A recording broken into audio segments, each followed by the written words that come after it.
The Almoravids, based in Morocco, founded one of the largest empires in African history. Though their empire was short-lived, these so-called Moors, as some would call them, extended their rule over the North African desert all the way into southern Spain. During Almoravid prime, the Christian forces of Spain could not last against their might. Yet, despite Almoravid dominance over much of North Africa and the Iberian Peninsula, there was a bizarre moment in history in which the mighty Almoravids were seen bending the knee to a mysterious West African king, and oddly enough, no one seems to know his name.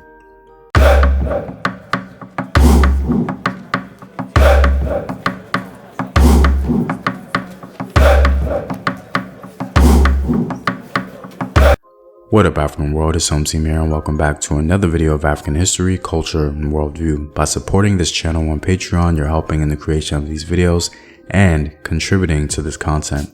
The link to Patreon is in the description box below. Also, stay tuned with the word from my sponsors. Hello, my name is Howard Dorsey. I'm 54 years old. I'm here to talk about my experience with herbal results. I was getting sick, so I went to the doctor. They told me that my blood pressure was high, my cholesterol was borderline or high, so I was very sick. You know, sometimes I thought I was dying at some point. And I ordered a bottle of olive leaf extract. This is how the bottle comes in.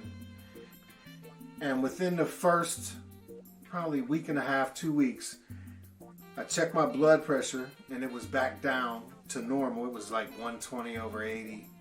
My cholesterol went down to 125. You know, I definitely believe that olive leaf extract from Herbal Results saved my life. And that's real. I mean, I recommend it to everyone in my family, my friends, and we've seen a lot of results in that manner as well. Purchase now at herbalresults.net. To begin, it's important to understand the historical backdrop of this information. This video will be presenting a source from a 13th century writer who seems to be the only one to mention this event. The account this writer gives is so unique that some scholars aren't sure what to make of it. So, this video will reveal the 13th century account along with the most visible theory regarding the event it concerns. So please keep this context in mind. The documented account comes from a man named Yakut. He was a formerly enslaved Greek boy captured in Byzantine territory.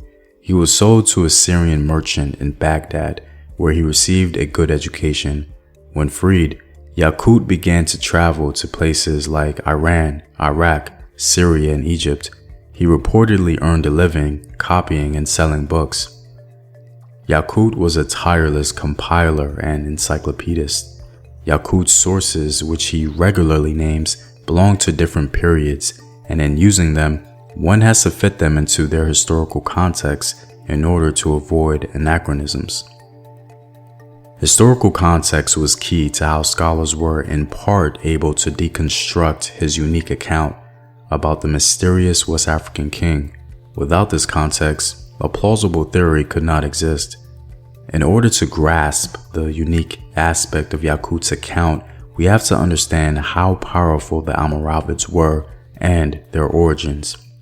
Yahya Ibrahim, founder of the Almoravids, hailed from the Banu Gudala division of the Sanhaja and lived in what is now southern Mauritania, close to the Senegal River.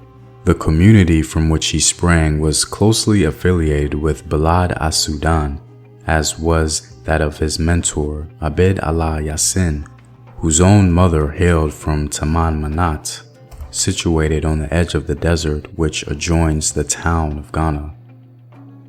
So from the onset, the Almoravid movement, as Michael Gomez notes, was closely affiliated with the various nations of people from the Sudan. According to Choki El Hamel, author of the book Black Morocco, the Almoravids were the first ruling dynasty in Morocco to use a large body of conscripted soldiers from the Sudan, or what we would call West Africa today. In fact, it was at the defining Battle of Zalaka that the West African troops shifted the tide of battle for the Almoravids, helping to establish Almoravid supremacy in southern Spain. At the Battle of Zalaca near Badajoz in Spain, between the Almoravids under Yusuf Tashfin and Alfonso VI of Castile, there was attack after attack between them, until the Emir al-Muslimin gave the command to his Sudan, Hasham, who advanced on foot to the number of about 4,000 and entered the fray with shields of lamped-hide, swords of steel, and javelins of zanwood. They thrust at the horses so that they lashed out with their hooves beneath their riders and shied away from their companions. Alfonso came up with a black who had used up his javelins by hurling them, so he leaned down to strike him with his sword. But the black made fast to him by gripping his reins and drew a dagger which he carried in his belt. This he stuck into Alfonso's thigh, tearing the rings of his coat of mail, and transfixed the thigh along with the padding of his saddle. This conscripted union or collaboration between the men of the Sudan and the Sanhaja Berbers is the context in which Yaqut's account makes sense. So what did Yaqut say about the West African king's interaction with the Almoravids in the north? According to Yaqut, there was a king from a West African region called Zafun, and Yaqut makes some very interesting comments about how the Almoravids engaged this ruler. Zafun is a vast province in the land of the Sudan near the Maghreb and adjoining the land of the veiled people. The people of Zafun have a powerful and redoubtable king. The king of Zafun is stronger than the latter and more versed in the art of kingship. The veiled people acknowledge his superiority over them, obey him, and resort to him in all important matters of government. One year, this king, on his way to the pilgrimage, came to the Maghreb to pay a visit to the commander of the Muslims, the veiled king of the Maghreb of the tribe of the Lamtuna. The commander of the Muslims met him on foot, whereas the king of Zafun did not dismount for him. A certain person who saw him in Marrakesh on the day he came there said that he was tall, of deep black complexion and veiled.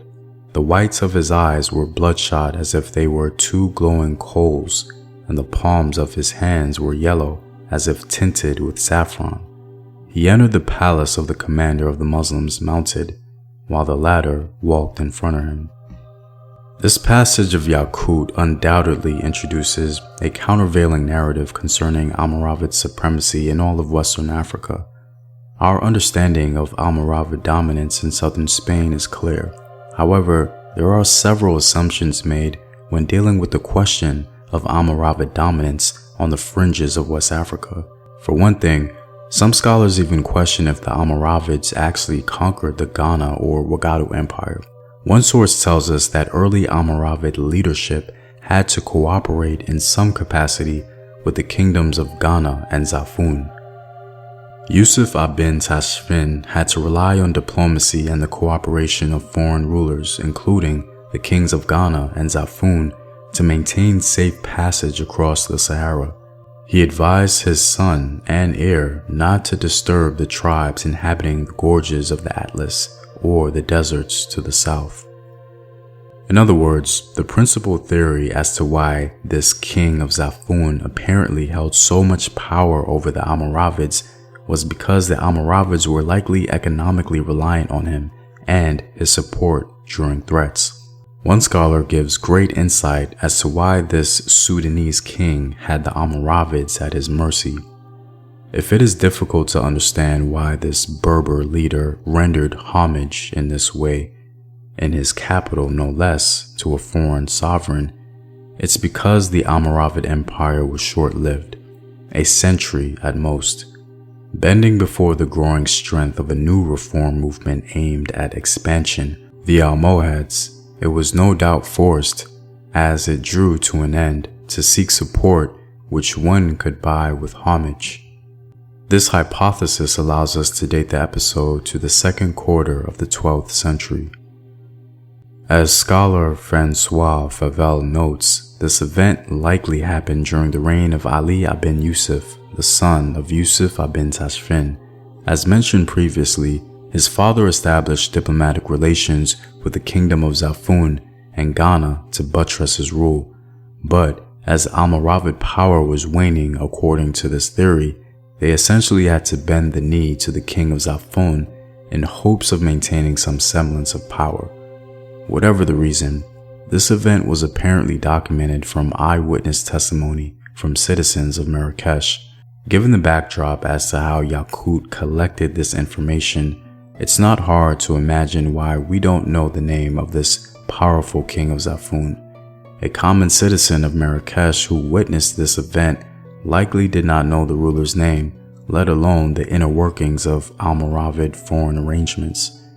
This event would likely have been shocking to the average citizen, albeit we can't speak conclusively on their reaction.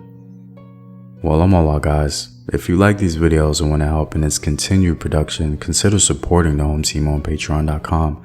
The link is in the description box below. Know thyself. Remember your ancestors. Peace.